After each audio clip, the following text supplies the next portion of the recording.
Whether you were inside TD Arena today or not, it was truly an emotional day here in the Holy City. I talked to two women who actually live in one of the units above where these shots were fired. That information just coming into our newsroom. The death comes 2 days after the shootings killed 4 Marines and injured 3 others. We now have new details about a crash in Horry County where a woman was found dead in just her underwear in the passenger seat of a car. This developing news unfolding right now in the town of Malone, New York, where hundreds have gathered to show their support tonight.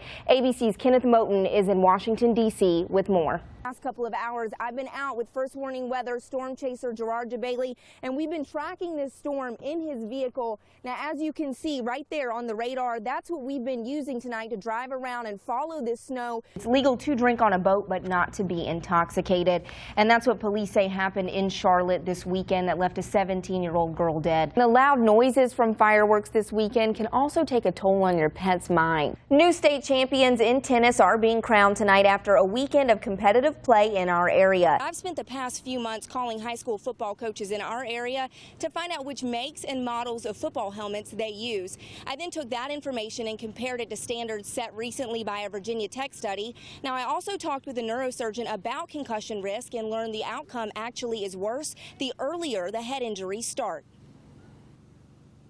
Avoiding that fate means changing the practice style to include less hitting. That's something researchers at Virginia Tech are adamant about. Now, it also means better helmets. Researchers took helmets like this one and put sensors inside them to track the risk of concussion and then map that to on-field exposure. They then assign the helmets a 1, 2, 3, 4, or 5-star rating. Coming up tomorrow night, I'll explain that rating system and tell you how schools in our area measure up.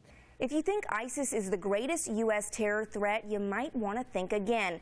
A new government report warns that there are armed domestic terror groups in neighborhoods around the country who are ready to attack cops and go after government buildings because they believe their individual rights are under attack. We've got a lot of news to get to breaking yesterday and overnight, but first, the weather outside. Still a nice summer day out there. Fast food or fancy restaurant, you might think one's healthier than the other. We turn now to a woman who broke several barriers, all to serve her country. This morning, her country is now honoring her.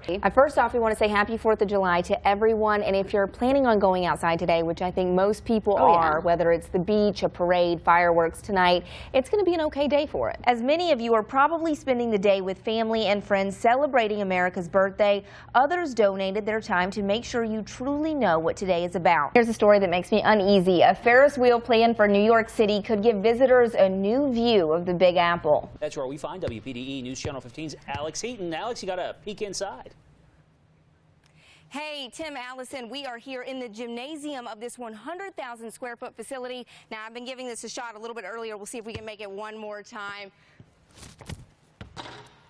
So close, I promise. My photographer here is my witness. I've made it about 10 times here. But you can also see on these basketball goals behind me the names or nicknames really of city leaders who helped make this facility possible. Unfortunately, the gates closed at 10:30 once they reached capacity, and many were turned away. I actually spoke to a woman who boarded the overnight train last night in Silver Springs, Maryland, just to make it here in time for the funeral. However, her train was about an hour and a half late arriving to Charleston. That put her downtown near Marion Square about 7 o'clock this morning, and she still wasn't able to get inside, so that just shows you how many people were here. I talked to two women who actually live in one of the units above where these shots were fired, and they tell me several shots were fired. In fact, one of them says it sounded like a war zone.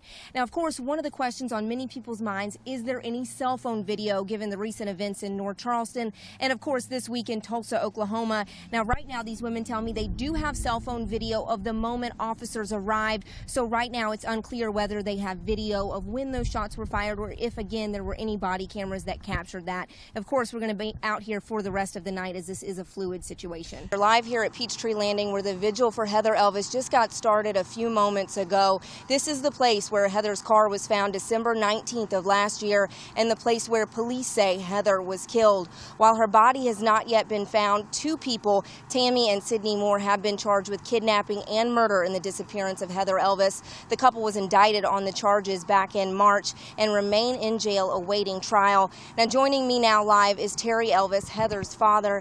Now, Terry, given these arrests, the fact that Heather's body's still not been found, she hasn't been brought home, no real sense of closure for the family, what has this past year been like for you?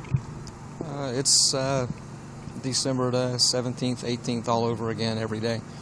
She was barely breathing at the moment we found her, and she was a survivor. She was fighting for it. That's how an infant girl is being described tonight after she was left for dead, stuffed inside a garbage bag at the bottom of a dumpster on Fairway Village Drive in the Island Green community of Socastee. She was thrown out like garbage, and if it weren't for two brothers taking out the trash, the baby girl might not have made it. We come to the dumpster, threw our bags in, and we were walking out, and we heard a faint, like a little whine. 19-year-old Austin Dutray and his 13-year-old brother Raymond Price say they first thought it was an animal, but soon they knew it was much more. I jumped in head first. I got into the dumpster, and I started moving bags out of the way as fast as I could.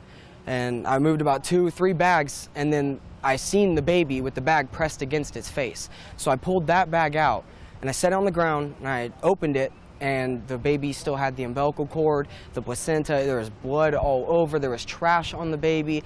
I'm pretty traumatized from it, I think, right now. It's kind of breaking my heart. Jessica Price was able to clear mucus from the baby's mouth to make sure she could breathe while a nearby golfer called 911. I don't even understand it because me personally, I couldn't have done it. And anybody that does that, they need help. There's something, they have no remorse, no care for anything. And tonight, her sons are being called heroes. I was blessed to know that my two boys are they're being called heroes. And that's amazing to me because obviously I've done something right as a parent. And the mother of 5 says she'd gladly be a parent to the little girl she's calling Hope. I would take this baby any day, no matter what. And I don't care what anybody says. I'll give her the loving home that she needs. I wouldn't dare try to put a baby in a trash can. Who would do something like that? In the beginning, I didn't want to plan anything because I kept thinking, well, she's just going to, come walking through the door. But 1 year later, Heather Elvis's body has still not been found, leaving her family without a sense of closure.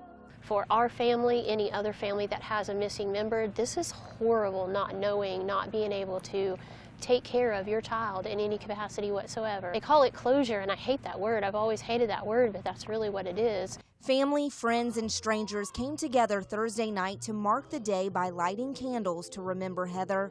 One of the people there was Heather's roommate at the time of her disappearance. She came back to Myrtle Beach for the first time since her best friend's disappearance to be with the Elvis family. She was one of the last people to talk with Heather. We always said I love you before we got off the phone, so I'm glad that we at least said that. I think the hardest thing is not having closure. So you don't know. We don't know what happened on that night. I mean, I talked to her that night, but I still don't know what happened. The holidays are supposed to be happy, but 1 year later, Heather's unopened presents still sit under the Elvis family Christmas tree, creating a painful reminder of the day their 20-year-old daughter disappeared. This morning is not Christmas morning. It's not what Christmas is all about, but this overshadows all of it. We've left our tree up all year long. I'm not looking forward to Christmas. Sorry.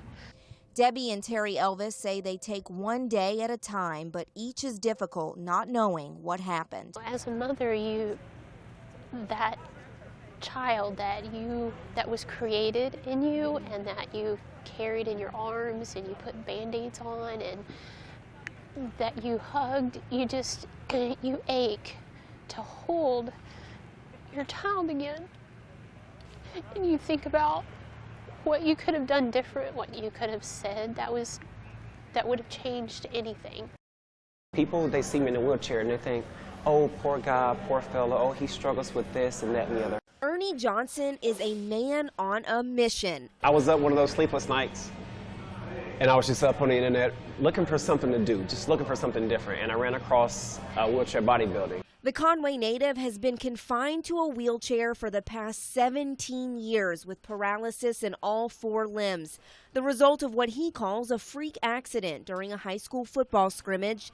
But the disability isn't defining him. Once you stop giving up and you start fighting, there are a ton of things that able-bodied people and people who have disabilities can do. I guess it's the athlete and the competitor in me. And that competitive spirit propelled him into the world of wheelchair bodybuilding. I've always been active. I've never stopped being an athlete.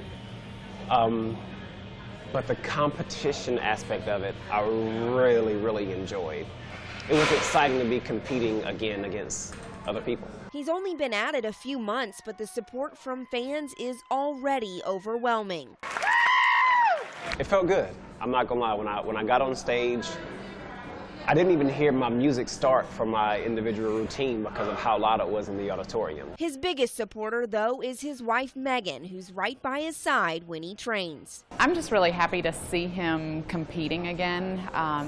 Even though he's never given up on things in his life, I know being a true athlete that just being back in a competitive arena is really what fuels his fire. And while he may be inspiring people all over the world, he's staying true to himself. My biggest challenges in life aren't because of the wheelchair.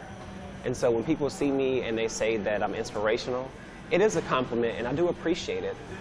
But I just try to be the best me that I can be. In Conway, Alex Heaton, ABC 15.